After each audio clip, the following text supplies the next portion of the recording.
Hey horror movie fans, this is Dr. Will Carver, coroner out of Bloomington, Indiana, and this is Dr. Carver's Auteur Autopsy. With Halloween coming up, I'm watching a lot of Halloween-centric films this month, and I found this gem, Murder Party, that I'm going to be talking about today. You should totally check it out, as it is the greatest movie of all time.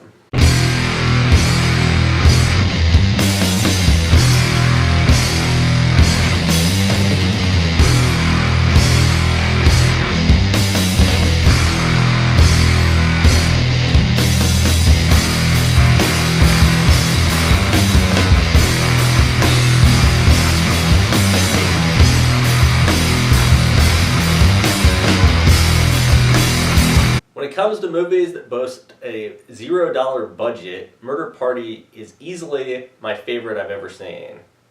It has sort of the same feel as Sushi Girl, if you're familiar with that piece of shit, except infinitely better with what was supposedly no budget, as the filmmakers also financed the film.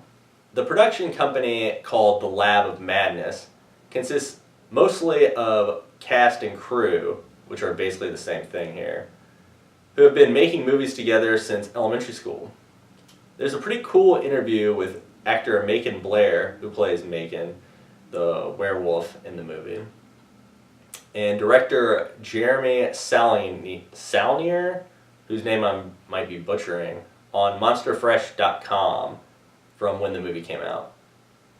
Here they talk about self-financing the film and working together along with Christopher Sharp, who plays the lead Chris, from childhood on.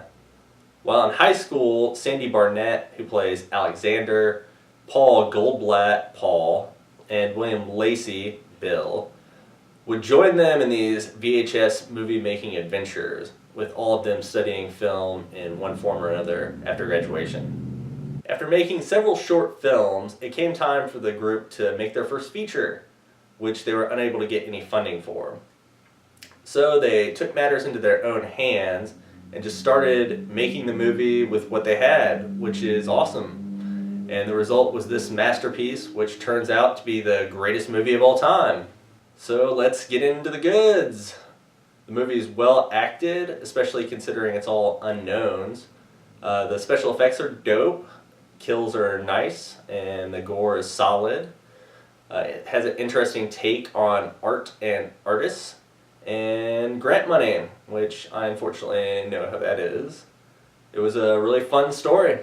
As for the bads, I really can't say anything negative about this movie other than it was shot on digital. It was a really great film. So let's dive in. Murder Party features a guy named Chris who finds an invitation to a murder party dated for that evening, which happens to be Halloween, while walking home from work.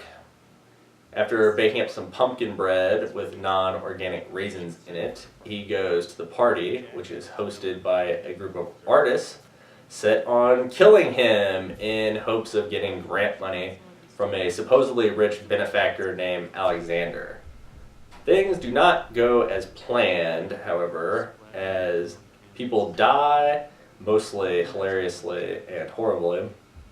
And what's more is no one appreciates his pumpkin bread, as animosity and jealousy start to flare up among the artists, and one brings his assistant to the performance to light his shots and whatnot.